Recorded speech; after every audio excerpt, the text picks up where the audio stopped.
This meeting is being recorded. Good grief, that's new. All right. A robot lady just startled me. I don't know what. Okay, never mind. All right. Welcome back to the Alchemy Lab, everyone. I am Matt. I will be your alchemist this evening, and I am here with Hannah Jeffers-Huser. Hello. Hi. All right. Okay, for people who don't know who you are you? I am an author based in the United States, Kansas specifically. I've written 2 books, and I've played in a couple of D&D campaigns with Matt. Right, and this is the page where you can find things, and the new book is here. The Shadows of. Okay, how do I pronounce the name of the island? Marwolaeth. Marwolaeth. All right. I think because I'm in Poland now, I've been thinking it's Marwolaeth, because W's a V. So the Shadows of Marwolaeth is the new book. Yes. All right. Okay. So what is going on with Shadows of Marwolaeth? So I've been working on it for 5 years, I think. And it's been this passion project of mine that I actually have it right here. Hey, there it is. Available in paperback. Yeah, paperback or Kindle. Unfortunately, the cover wouldn't work with hardback. Yeah. It is the bigger of the 2 books that I've written, for size comparison. Okay. I don't know if you can. Much bigger. All right. And oh gosh, I don't I've put you on the spot. Yeah, you put me on the spot. I don't talk about my writing very often because I never know what to say. This is exactly the same thing that happens to me every time. Every single time. So Shadows of Marwolaeth is about this cursed island that this group of adventurers go to for various different reasons. The place is said to be an area where life can't exist, and there's rumors that there's different monsters there, specifically a coven of vampires. And so the characters, there's 5 of them in total are going. 2 of them are looking for their aunt. 1 of them is looking for his lover. 1 is just there for riches and glory, and then another is there to study the island. So there are 5 very unique and diverse characters that I had a lot of fun writing. They're an interesting bunch. Yeah. They're a very interesting bunch. Yeah. One of my favorite things about the book is several of the characters in this were actually D&D characters I played at one point or another. Specifically, Phoenix, Izzy, and Apple were all characters I used to play. And then the villain, Lupililla, was one of my characters as well. And there's this side character that comes, and her only purpose is to transport them to the island. And her name is Bahari, and she was also a character of mine. Right. So having played D&D with you, I definitely recognized that Phoenix was. And I was like, is Bahari probably is as well? Yeah, because I've now met Bahari. And I was like, okay, yeah. Because they're both elementals. And I'm like, okay, yeah. I know you like them. Yeah. Okay. Right. So is the genesis of this then from D&D, or is it? Sort of. So the project originally started out as a dual book that I was writing with a friend of mine, where he's like, hey, I want to write a book in my D&D world. Do you want to do this with me? And I was like, yeah, that sounds like fun. So he was writing 1 book in 1 continent of his world, and I was writing the other. And then we decided to scrap it. But I had really liked what I had written, so I took the characters that I was using, put them to the side, introduced several new characters, which is where Lucius and Matilda come from. and then recreated my own world for them and started writing based off of that. Originally, Phoenix, Apple, and Fletcher weren't in the book at all. It was Lucius, Matilda, and then another character that I didn't even use at all, because I decided to bring Phoenix, Fletcher, and Apple back. And then I spent several years working on it through various stages, and then finally during I think it was the beginning of the pandemic, was able to actually finish it. Finish the first draft anyway. And so I spent 2021 editing and rewriting and doing all that fun stuff. Yep.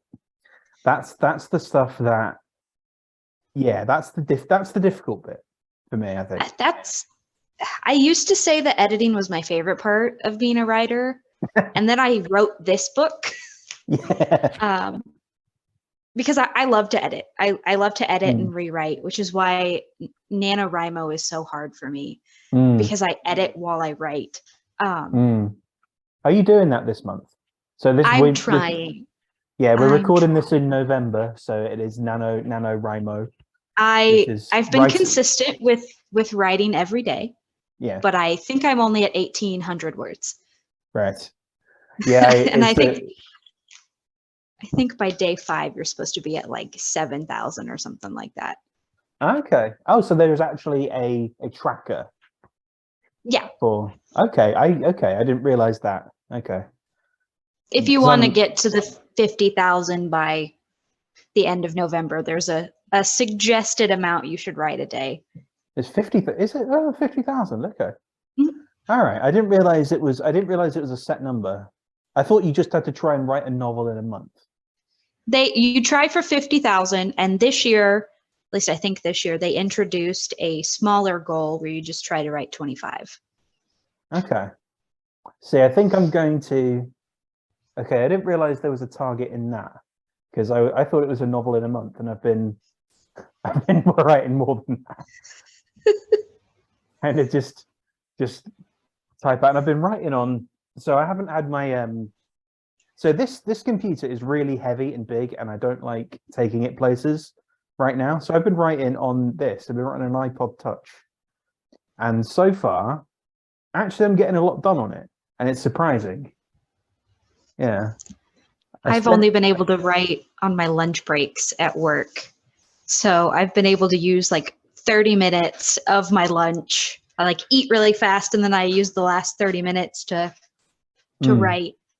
But on the days we're dead, I have a little notebook in my station that I will pull out, and I'll just handwrite stuff. So I have some handwritten stuff that I haven't included in my word count because I haven't typed it into my document yet.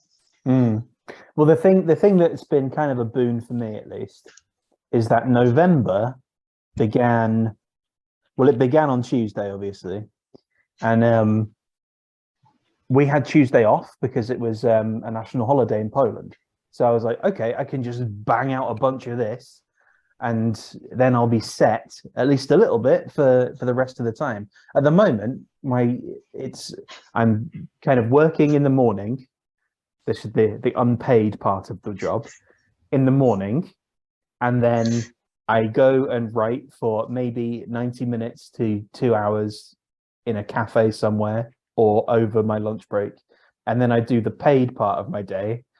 And then if I am not banging my head against the wall, I will try and do like an hour afterward.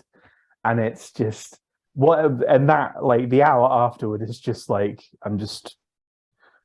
it's just one letter at a time. I'm averaging about 10 words a minute. Just like, I just can't.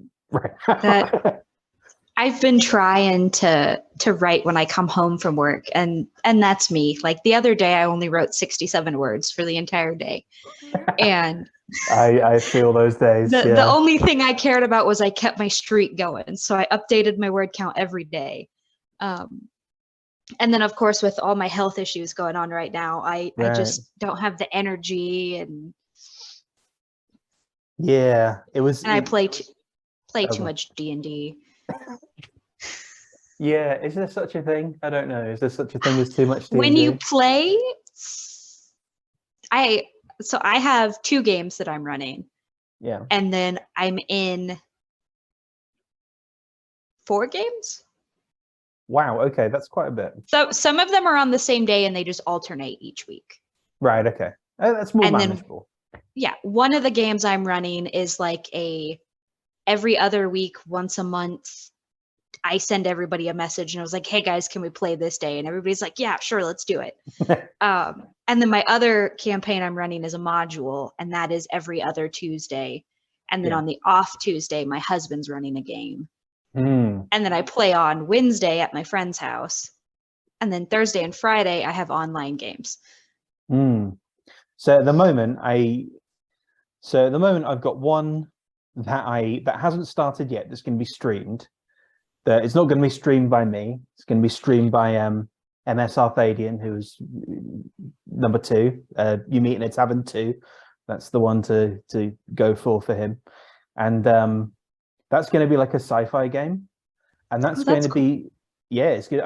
It's his own system as well, so it's going to be an interesting experience, and that's going to be streamed right after work. So I'm going to get back and I'll be like, okay, right, let's go. Coffee, shotgun, a couple of coffees, and I'm all right. Okay, I'm ready. I'm pretty much ready. Another game is also right after work. I've got a game on Sundays, and there's one now. People here as well. Some of the staff here play D&D. So I'm like, oh, brilliant! I can have an in-person game. That's amazing. Which, of course, I'm running, because why wouldn't I be running it? So I've got on Friday nights after work, we meet up face to face and we have D&D. And it's like, there's so much. Maybe there is such a thing as too much D&D. I don't know. Especially if you're running 3/4 of it. There's definitely probably such a thing as too much. It helps that one of my games is an official module and one of them is homebrew. Because I'm running one in the world of Shadows of Marwolaeth, and then the other is Rime of the Frost Maiden. Right. Yeah. Because we did something based in your world, didn't we? Yeah, for a little bit. I basically took that campaign, changed some things, and then the DM that runs my Thursday, Friday games, because it's the same DM who runs those, because he's running 2 games in his world on opposite sides of the continent. He's in there, and then everybody else is one of the players from one of the 2 games. That's cool. It's cool, like they're interconnected. That's cool. Oh yeah. Well, they're really interconnected because the Thursday group is a month, timeline-wise, a month before the Friday group. And the Thursday group started in the town that my Friday character is from. Okay. And they met her dad. And so I, who on Fridays am playing a vampire who ran away from home because she bit her dad, found out before my character did that her dad's a vampire now. He wasn't before she left. Okay. Because apparently there's some lore in his games where the only way you can create a vampire is by getting bit by a vampire. I see. So okay. So that was a little reveal that I got. So the plot begins to thicken in Yeah. there. Why? Because I remember, because when I started reading Shadows of Marwolaeth, I was like, I swear I've met this Fletcher guy before. And I found him under a desk, didn't I? Yeah, he was under a desk. It's like, I recognize the name. I definitely recognize the clockwork bow and arrow he has. I'm like, I changed some things. So Fletcher's not the one they meet in the manor anymore. I can't tell you who they meet because that would spoil it, but they do meet a different character from the book. Is it Ozic? And they're getting ready to go meet Lucius, Okay. which I'm very excited about. Mm. Yeah. So yeah, where I am at the moment, I think so. I think yeah. So we've just met the I've forgotten her name now. The water elemental. They've just met her. Oh, Bahari. Bahari. Yeah. They've just Yes. met her. So Gotcha. yeah, it's getting along. I'm managing to read 2 chapters at a time before either something happens, before there's like either a catastrophe that I have to deal with, or I have to like go do work, or I have to pass out because I'm tired. So I mean, as long I'm trying to find time to write a bit every day and read a bit every day is Being an adult is hard.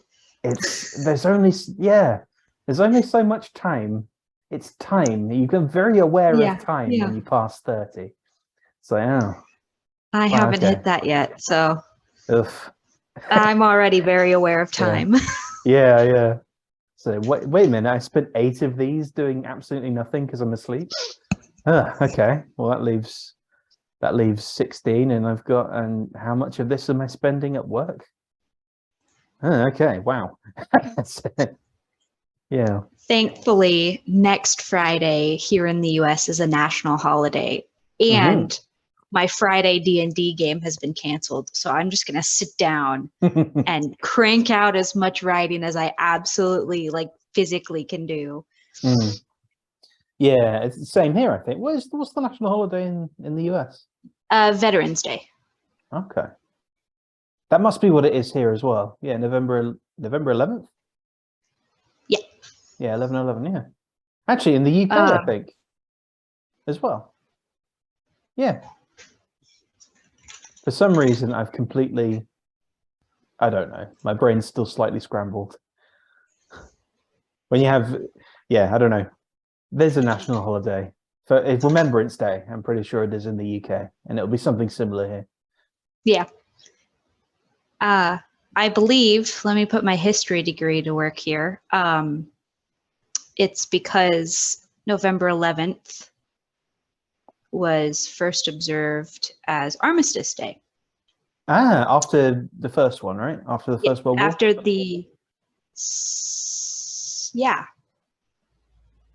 Yeah. Okay. Right. If I'm remembering the 6 years of college and university that I did, and the $30,000 piece of paper that says I have a history degree. Yeah. It passes in a blur mainly. Yeah. Well, okay. So D&D then is a big factor in your creative process, I would guess. Yeah, at least for Shadows of Marwolaeth it was. The first book that I wrote before I ever started playing D&D. So Shadows of Marwolaeth is very heavily inspired by D&D, and it was a challenge to write in a way that didn't feel like I was directly ripping off things that you can see in tabletop RPGs. Yep. So I tried to get creative with the magic system. I don't know how well I did, but I tried. I encountered that as well, because I started my fantasy series, the finale of which is almost done. Well, at least, we'll say it's almost done. I'm gonna have to edit it a bit, but it's almost done. Hopefully it'll be done this month. If I do a stupid thing where I decide, I could do 2 things at the same time. I could do 2 projects at the same time, and it never pans out well. So I'm probably going to stop doing the new one and switch back so I can like try and just power through to the end. Because it's taken a long time to write the finale. But I encountered that issue when I wrote the first one, because the first one was the first book I wrote.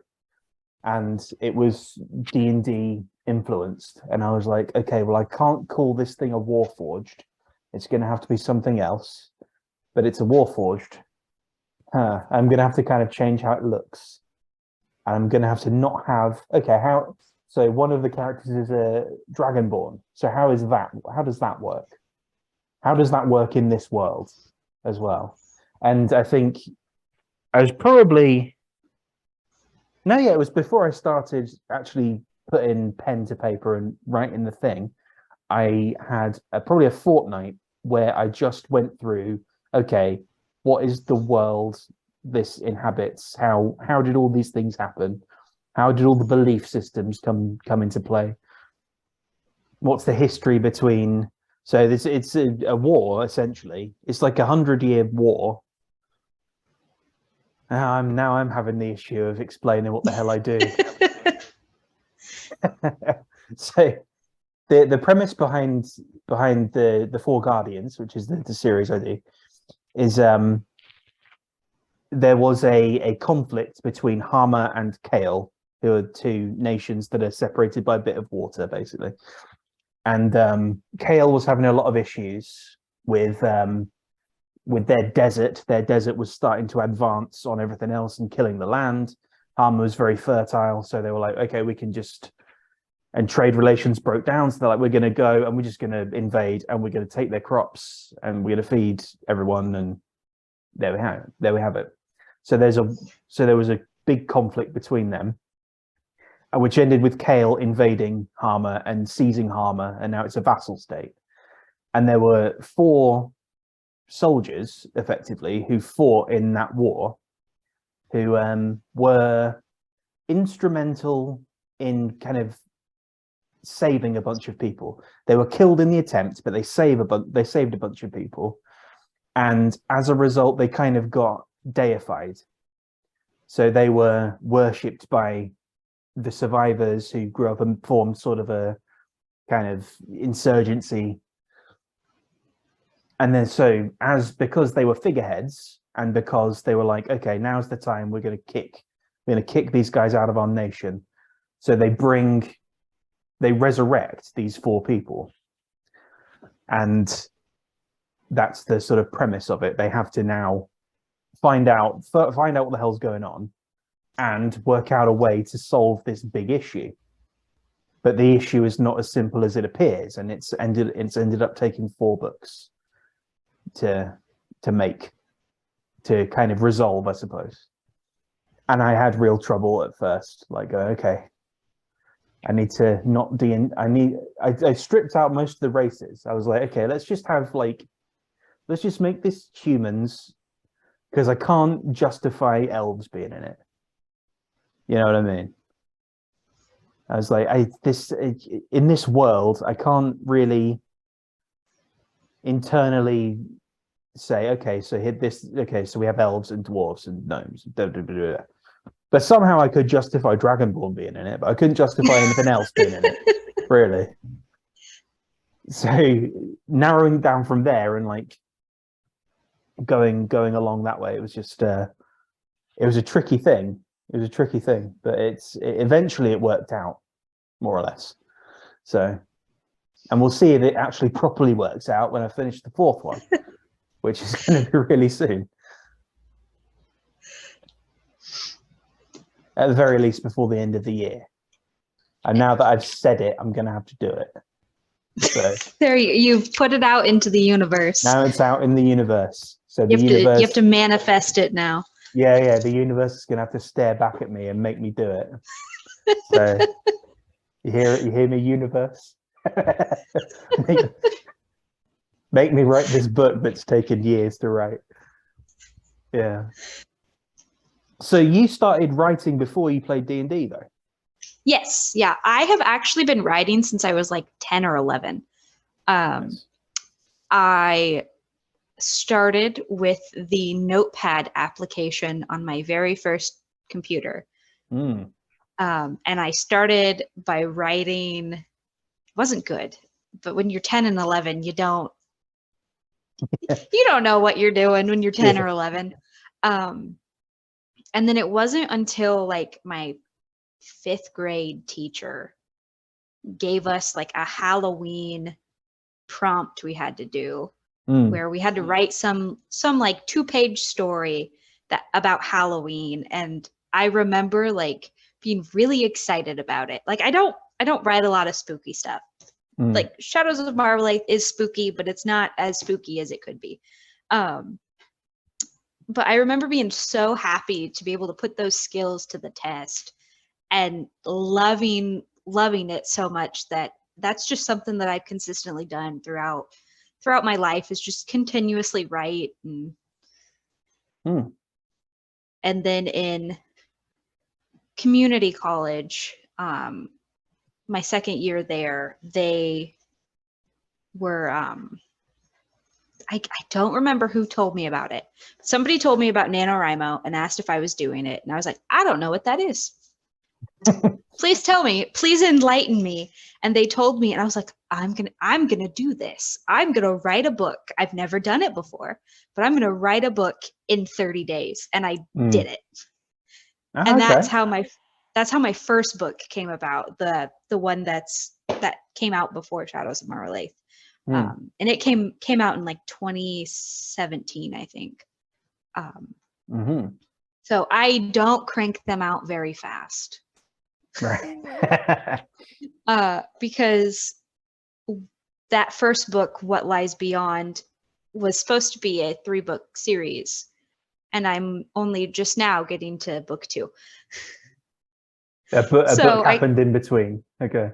Yeah, a book happened in between, because every time I sat down to work on the second book of that first one, everything in Shadows of Marwolaeth was like whispering in the back of my head, like, you have to do this. And so I have so many projects that were started or scrapped or finished in the midst of 2017 to now NaNoWriMo 2022, where I finally told myself, nothing else except book 2. It's the only thing you can work on. Yeah, you do what I do. I need to do that. I just did it with the universe. I just made a pact with the universe to finish the 4th book. But you do what I do. When I was writing the second of the fantasy books, I started a sci-fi one, because I was like, I have this idea for sci-fi and I think it's a good idea, so I'm just going to do it. Yeah, that's exactly what I did with Shadows of Marwolaeth. Yeah, and then when I was writing the 3rd one, I did the same thing. I had a good idea for a book and then wrote that book, and that's the Eye of the Universe, which is the most well regarded of the ones I've written so far. And yeah, it's and probably the one I'm most proud of as well, even though it was slightly procrastinating from writing another book. So we'll have to see. But even now, I'm as you said, I've got a couple of things on the go that I've just like I started writing, and then I'm like, stop writing this and write the thing you're supposed to be writing.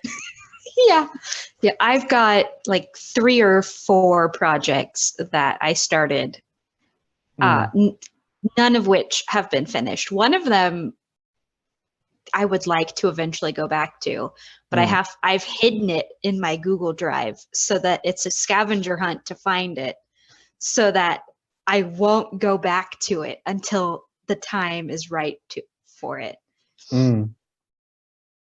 Yeah. Well, this is the good thing about, I guess, well, I say a good thing.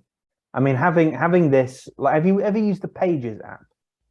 No. On Apple, it's a surprisingly robust app, and it's you can like export stuff through email to like Word or in PDF form or whatever.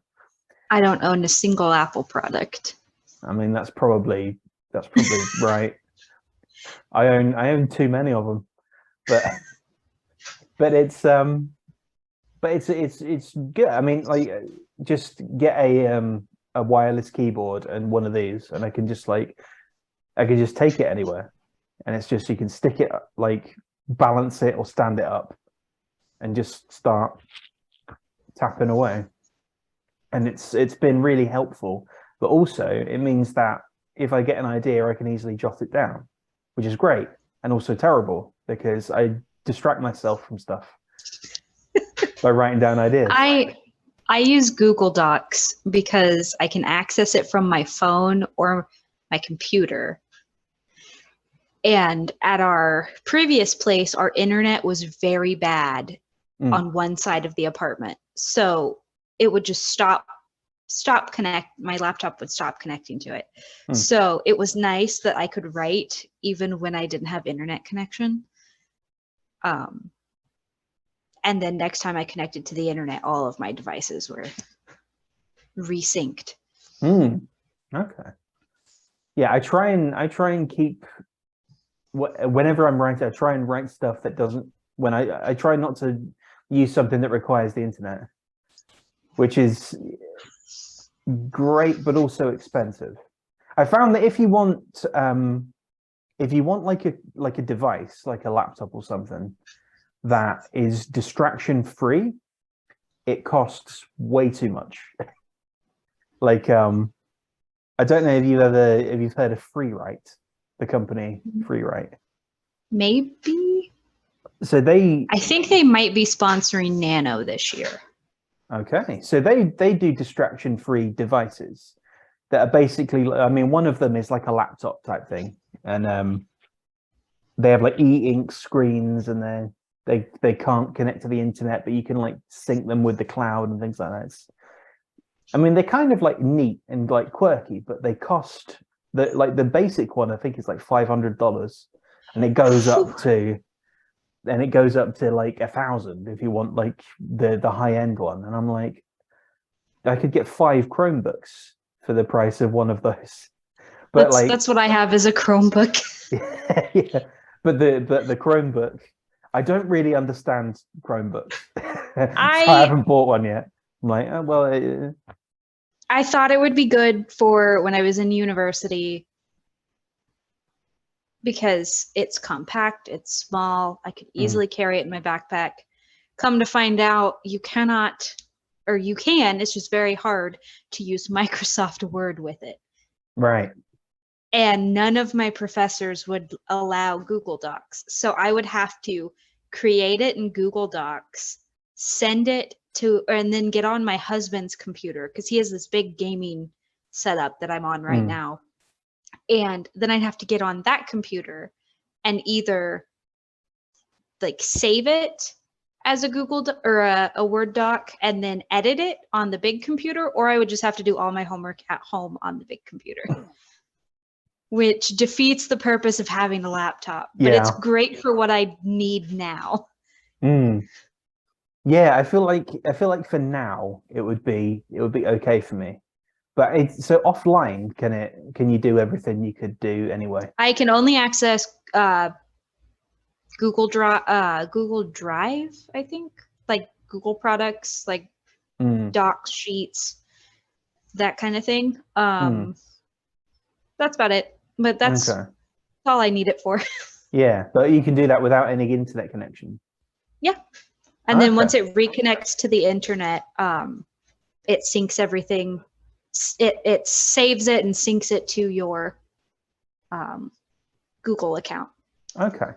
All right. Okay. So that's cleared up a question then around me getting a Chromebook, because I need something new that's more portable than this. Alternatively, you could just get something else and just use Google Docs, because you can just access that from the internet.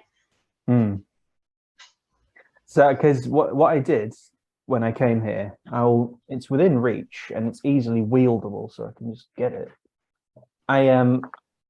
When I came back from Japan, I bought my laptop died in Japan, and I bought this, which is a teeny tiny, basically like a netbook. I think it was one of the last netbooks, and this thing lasted about a year before updates killed it, and the keyboard now doesn't work, and the trackpad is starting to not work. It doesn't even have a B key, and the G key is like coming off. And the power button is here. So if you want to delete something, sometimes you just put it into standby, which is really, really Frustrating. And what's more frustrating is, I think that happened too many times.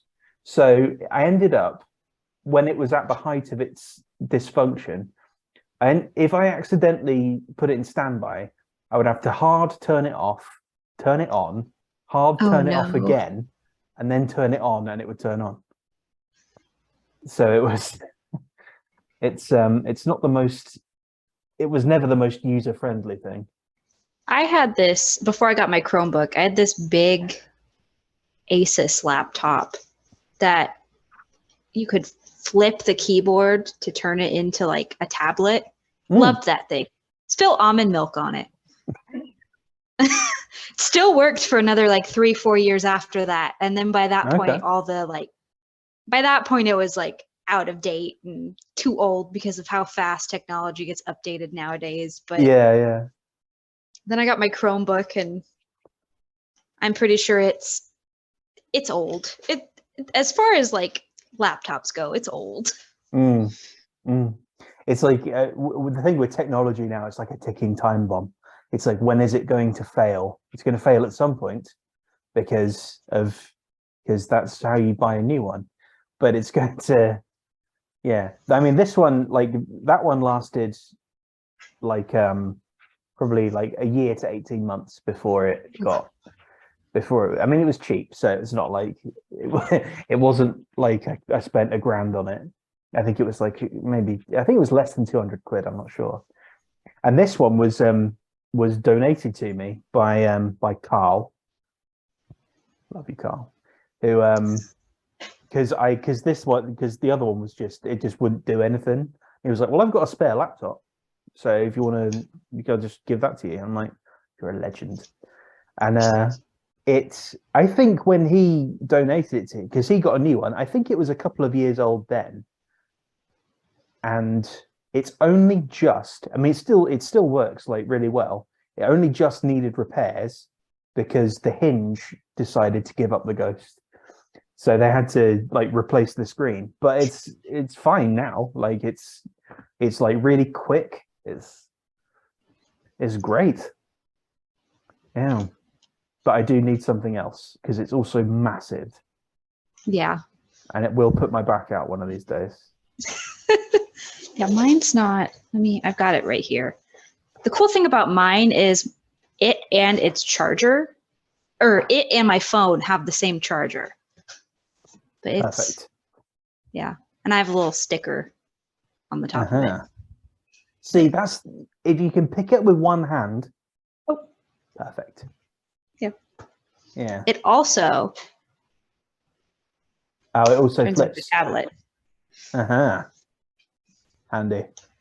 I forgot it could do that. I was a little scared there for a second. I was like, it can do this, right? It also is now broken, maybe? Oh, no, it's fine. Yeah, fine. I don't put it in tablet mode very often. Yeah. That one can do tablet mode, but I don't know why, because it's not a touchscreen. I don't understand why it has the functionality. I can turn it into a tablet that I can't use. And it's never had a touchscreen. I don't understand who made this device. And I'm shocked it lasted 18 months. But so writing came before D&D. So how did D&D begin for you? So it was my second year of community college, I think. I had a friend he was my very first DM, who managed to convince the college librarian to buy this was in like right after 4th edition came out, or 5th edition came out.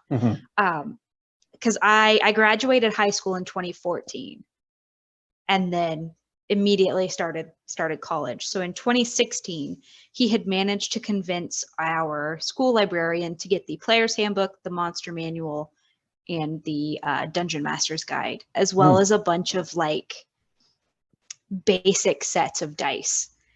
And he came to all of us that hung out with him, and he was like, guys, Dungeons and Dragons. Do you want to play? And at first I was like, I don't know. Like, I don't know if I have the time. I don't know if I want to, because we would all play like card games in the library and things like that. We got Cards Against Humanity banned from the library. That was Okay. fun. But finally, I gave in, and I was like, okay, yeah, I will sit in and watch a D&D game. And he's like, no, you're not going to watch. We're going to make you a character, and you're going to play. And so I was like, okay. So I made a drow bard. And she's probably the reason I don't play bards anymore. I hate bards. I hate bards. Why? What's wrong with bards? What did bards do to you? I don't mind like playing with bards or like DMing for bards. It's just I don't like playing them. And maybe it stems back to this character. Who knows? I don't even know. I don't remember what her name was. She was this lawful good drow that I didn't even write a backstory for because I literally made her 5 minutes before the game started. And my roommate and I both show up for D&D, and this is a campaign that had already been going on for like a couple months or something like that. And they had the deck of many things. After 2 months? This was a very chaotic group. Okay. They had the deck of many things, and so we show up, and I don't know a gosh darn thing about D&D. I have just barely learned what to do with my character sheet, and the DM's like, "Do you guys want to pull a card?" And I was like, "Sure." So I don't know what this is. Yeah, for people who don't know, what is the deck of many things? It is. I hate it. It's chaos. If you want to ruin your D&D game, go for it. It's a deck of cards that have like several different effects, one of which can just outright kill you. Yeah. It's bad. The bad outweighs the good. Yeah, there are some good, so there are some good ones. Like one of them gives you 2 wishes that immediately happen. And then it like boosts, it gives you XP equivalent to, depending on what level you're at, can increase you by like 3 levels. Something like that. I can't remember exactly what the cards are, but one can like send you to a different plane of reality, and it's just like so why would you put that in your... We get handed this deck and we're like, do you want to pull a card? And we're both like, yeah, sure, let's do it. And they didn't explain to us what the deck of many things was. These 2 little noobs that had just joined their first D&D campaign. So we pull a card, and I immediately like jump 3 levels. And I'm like, cool, this is awesome. And my friend pulled a card, and I can't remember what she got, but it was really good too. And so somebody else was like, wow, they got really good things. I'm going to pull another card. And this was one of the players who had already been playing. And so he pulls the card and gets the void and gets sent to, like, is imprisoned in another dimension. And his character's just gone now. And I was like, oh, that sucks. I'm going to pull another card. It can't all be that bad, right? I pull a card that changes my alignment, so my character became chaotic evil. Ooh. And ended up like imprisoning this, like, this was not my choice. I did not do this. But she ended up imprisoning an NPC because the DM was like, hey, you're chaotic evil. This seems like something you should do. And so she had this like imprisoned NPC that she just took around with her for the rest of the game. And that was just where it ended. That was the end of that campaign. Okay. What an introduction to D&D. Yeah. And I was like, okay, I think I'm going to take a step back for a little bit. This was weird. Yeah. And then another friend was DMing a campaign, and he didn't have room for other players, but he said, you're more than welcome to come watch a less chaotic version of D&D. I was like, okay, yeah, sure. So I go and I watch, and I was like, this is cool. Like, this is awesome. And then another friend started her own campaign, but it only lasted one session. And then we ended up creating a D&D group, or a D&D club at the college. And my last semester there, a friend of mine started up their own game, and we got to play like 2 or 3 sessions before the semester ended because schedules just didn't work out. And then I stopped playing D&D for like 6 months. Because I moved. I had graduated community college and was moving to university. And my first semester of university, I didn't know anybody except like some friends from high school. And I kind of just hid in my room and didn't do anything. And then I started dating this guy who played D&D. And he got me into playing with him and like some of our friends at the time. And then that is how the obsession started. Okay. And it's actually through him that I met my husband. He and I had broken up, and then a couple years later, couple years and several failed relationships later, I met my husband at a D&D game. And so now our house is the house we play D&D at for the most part. Okay, so it worked out. It started weird, started chaotic, but it ended on a good note. I feel like it almost always does. Like, so your start is similar to, so we did a video about our D&D horror stories, and all of ours were early on. So Carl and Lee's, actually, both of theirs were their first time playing. And they like Lee, these are the co-hosts. So Lee, he started, and the tavern burned down, I think 30 minutes into the first session, and they died. And in Carl's case, he was not prepared at all. He was for what it was. Like, well, the people didn't. Not he wasn't prepared. The people he played with didn't prepare him really for what was happening, and they were douchebags, I guess is the best way to describe it. Mine as well was something early on. I don't know if I've shared the glazed donut story with you. I don't know. I'm not going to share it with you now. It will be too much, but it's. I normally at some point it gets told to a D&D group that I'm in or DMing for, because the subject always rolls around to like D&D horror stories, and oh gosh, who is this crazy creep who's deciding to run the game is always the thing. Yeah. My brother-in-law, he joined one of my campaigns not knowing very little about D&D. And I was like, okay, I'm going to make this a good experience for you. I want you to have fun. Like, I want you to enjoy this game as much as the rest of us do. So he joined in to one of my games that I had already been running. Immediately died. Oh. I immediately killed his character unintentionally. A wall fell on top.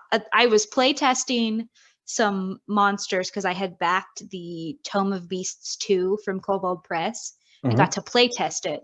And so we were play testing one of the monsters from that book that session, and it dropped a wall on him because that's what they can do. And it immediately, like, all of his HP had doubled in a single hit. Oh no. And he's like, what do I do now? And I was like, I don't know. We'll figure it out. And so when I did my review of that monster, when I submitted my playtest notes, I was like, this is what happened to me. This might be a little overpowered for level 4. Okay, wow. Right. So okay. Huh. All right. So it was supposed to be a low level. What was the challenge rating? Oh, I don't even remember. I know that they took my notes into consideration because they did lower the damage dice of that creature when I Right, got the okay. book. Because it was originally something like 46 or 66 or something like that. And now I think it's like 2 or 3. Okay. Okay. That's more But reasonable. it was bad. I felt so bad. And then I'm not a DM who enjoys killing characters. It makes me sad. I was running Descent into Avernus for my husband and some of our friends. And before they ever even got to Avernus, I killed half the party on a side quest. Okay. And I felt so bad, but they made new characters. They went to Avernus, and then I killed a third member of the party in Avernus not right after they got there, but not long after they arrived. So only one person was the original player, or was the original character that finished the game. Avernus is the equivalent of hell, isn't it? Yeah, it is. It Yeah. is a rough module. See, thematically, that makes sense that a bunch of them would die on the way down, I suppose. Well, it was before, like, so you start in Baldur's Gate. Yeah. And for some reason, the module thinks that level 1 is a great time to throw you into a meat grinder of a dungeon with like CRs 3, 4, and 5. They survived that dungeon. What's the party size for it meant to be? For they suggest 4 to 6, and I had 4. Okay. So they got out of that dungeon, and then later on had encountered some of these cultists again. And those cultists are what killed them, because one of them has this ability where if they do piercing damage to you, you get vulnerability to piercing damage if you're within 5 feet of them. Right. So so it's like a curse. And I had crit on my husband's character. And so he already had vulnerability because he was within 5 feet of this like monster. Yeah. So he essentially took like quadruple the amount of damage as he would have normally taken, and that killed him. And then I killed the I don't even remember what he was. He was, I think, a bard. Yeah. Have not killed anyone yet in Rime of the Frost Maiden. I'm very proud of myself. That's the thing. Come close. It's always one of those, when you're in one of those encounters and it's like, okay, one of them is downed, and I'm in the position to just kill them. And I'm like, oh no, I'm in the position to just kill them now. Because maybe they're in melee with like the boss or something. I'm like, oh no, I can't not kill them because the villain now would just kill them. So I can't not do that. Otherwise it's like a betrayal of the situation. I usually leave it up to a die roll and the intelligence of the creature. So if it's a creature, yeah. Or if it's a person, I guess I would look at like their motives and like, would they make sure this one is dead, or are they going to go after the 3 that are still standing? Or if there's or I'll roll for it, like odds or evens, they're going to stab. Like odds, they're going to stab you. I think I've rolled for it before as well. My friend Mitch, I have knocked his tabaxi unconscious so many times. Because if there's like multiple people surrounding an enemy, I'll I'll be like, I don't know who I'm gonna hit. I'll roll a d4 for it, and it's always Mitch that gets hit. It's always him. Well, it's that moment of shock, I think, where you're like, especially if it's like a little bit further on in a campaign where people are like maybe like level 8 or 9 or something like that, and you just get that moment of, oh god, that character's dead, and everyone's like, oh, and if it's a character that's been around a while, it's like emotional for people and for me, and I'm just like, right, we have to continue. First character I ever killed was that way. I felt so bad. Well, technically, the first character I ever killed was my husband's character. First character I ever killed that mattered. I cried.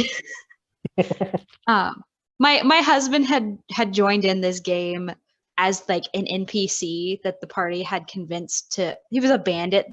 The party had convinced to like turn a new leaf, and he wanted to come play a session. This was before we had started dating, and I was like, I have this NPC that they just met last week.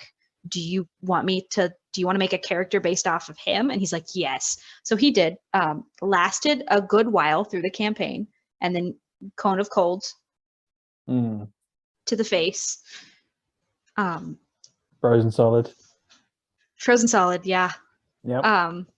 And he brought in a new character, but the first character that ever got to me was my friend Nick. I had ran Waterdeep Dragon Heist for him, my husband, and my brother-in-law. A different brother-in-law than the one I killed first. And it was just the three of them, and they had an NPC with them to kind of just balance things out. And they finished Dragon Heist perfectly fine. They were great. It was fantastic. And then we went from that into a homebrew world where they traveled to a different continent and were doing these things. And it was a side quest where they were clearing out a spider's nest. And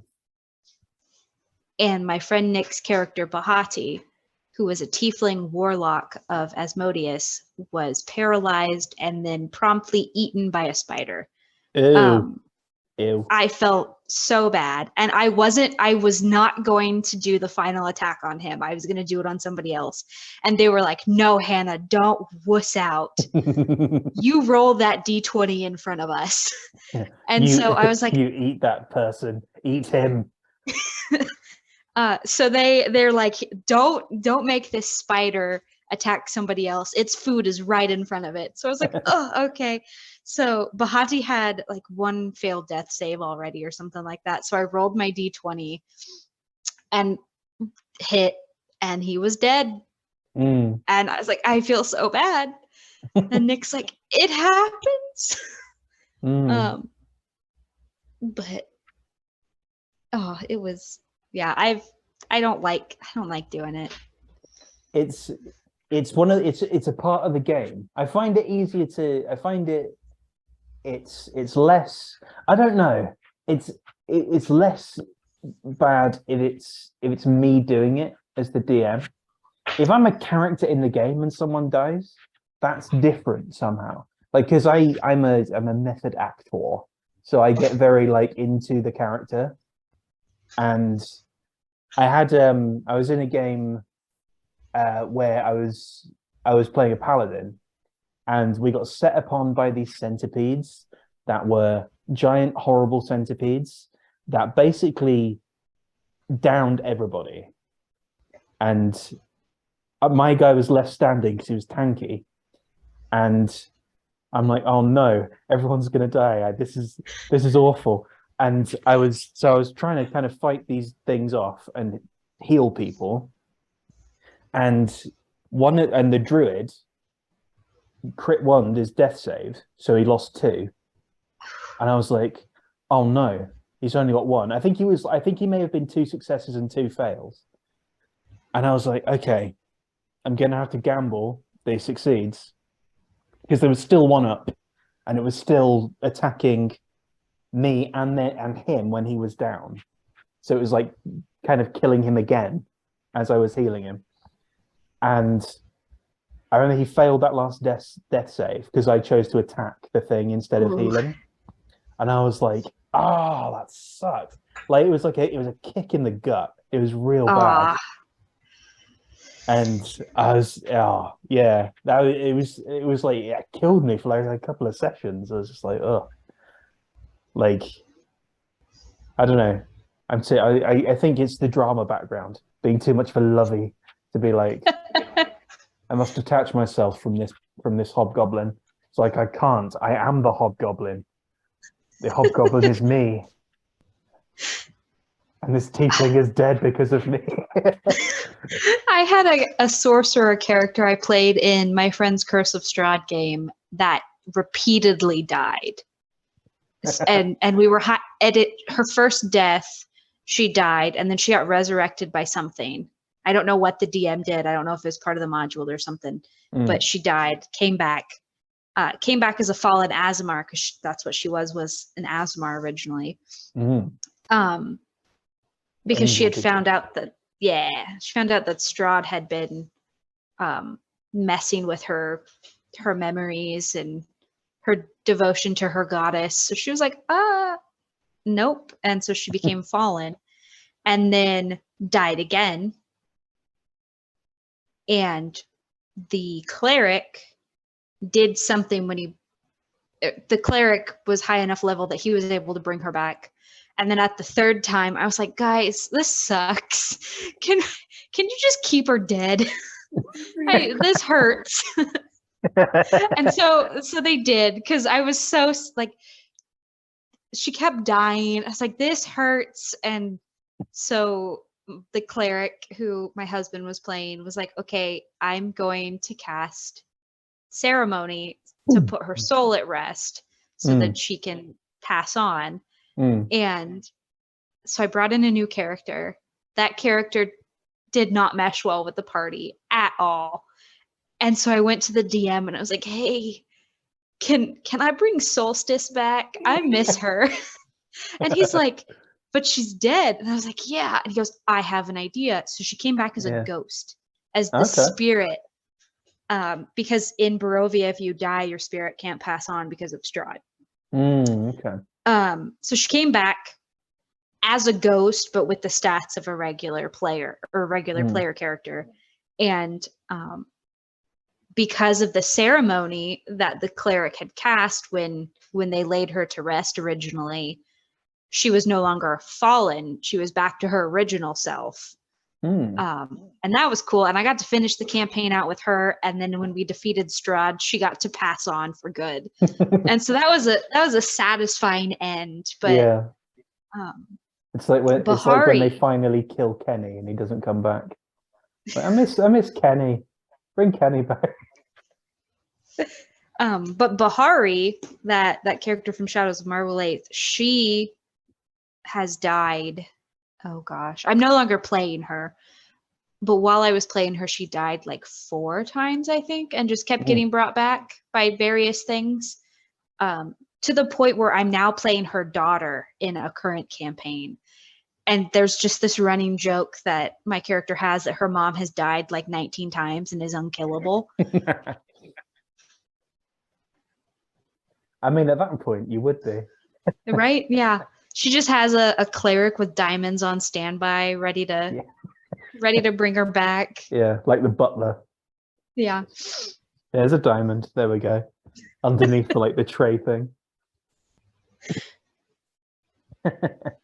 I have not played a character that has died yet. It sucks. Yeah, thus far. I've retired a character, but a character has not actually died. I'm waiting for it to happen. I had one who spontaneously combusted. We were casting like a world-breaking spell to try to defeat these dragons, and we thought it was our only choice, and it required 3 of us to cast. My druid was the conduit for it, like the material component for it, and she was going to get turned into a dragon. And then the sorcerer and the wizard were casting the spell. And the sorcerer and my druid had started the spell, but the wizard never connected. And so because he didn't start the spell with us, the sorcerer and the druid exploded, took out an the tower we were on was just leveled. And we started the spell plague. Oh. And we went through the afterlife together, and I had decided that my character she didn't believe in like being brought back. Once it was her time, it was her time. So she stayed and died and passed on, and then her goddess decided she was going to punish her for, creating the spell plague by absorbing her soul and making her watch as her friends forgot about her. Ooh. Oh, geez. Wow. So it was sad. That's heavy. Wow. And so she had told the sorcerer before she passed on, before any of that had happened, she's like, tell everybody I love them and like that I decided to pass on. And so the sorcerer did that because she remembered who she was. And so she was going around to everybody and she's like, hey, she loved you, like she's gone. And everybody was like, who? Like, oh, Jesus. And her best friend, who was the human fighter in the group, the sorcerer went up to him and was like, hey, she's gone, she's died, she loved you like you were her best friend. And he's like, I feel like that's somebody important, but I don't know who they are. And then he shut the door, and on his table was the last gift she had ever given him. And he didn't know why, but he just started sobbing. And it was hard. I hated it. It was awful. Oh man. That's rough. Great storytelling, but rough. Yeah. Rough if you're part of the story that's being told. Yeah. All right. Okay. Right. Well, let's we've been going for an hour and a bit, so let's I think that's a slightly strange note, but an interesting note to wrap up on. I love that we started talking about the book and then casually have just been talking about D&D for an hour. It's what happens. It's what happens. It's the most, considering this is pretty much a D&D channel, this has been the most D&D focused episode that we've had, which is actually thematically great. So, all right. So one final time, where can people find you? And so Shadows of Marwolaeth? I am on Facebook. I am on Instagram. The book was published through Amazon, so right now that's the only place you can buy it. And that is here. Yes. It's available in Kindle and paperback. And then my Instagram is the same as my Facebook. It's hannah.jeffers-huser. Without the hyphen, I believe. And my Instagram is more of, I post writing stuff on there, but it's also pictures of my cats. So if you want writing stuff and cats, it's the perfect place to go. I mean, what more could you want? Exactly. All right. Well, you can also, I never plug my Facebook, and I don't know why. Never plug it. I do have a Facebook, but I don't. I'm not going to plug it now because I can't remember the URL. But yeah, I'm Matt Waterhouse, author on Minds. That's where you can find me, and also at this channel. This is the first one for a bit. Things have been a bit chaotic over the last few weeks, but things are, I think, slowly starting to click back into place. At some point, we'll have Lee and Carl back to continue with Streets of Mir, which is coming to its finale, of course, and also we'll have another interview coming up really soon, and that might be a bit more D&D focused as well. That's also going to be a bit different because that's going to be more alien focused. That's going to be with Patrice of the A is for Alien podcast. I'm super excited about that. So wherever you are in the world, Have a good one, and I'll see you next time. Ta-ra.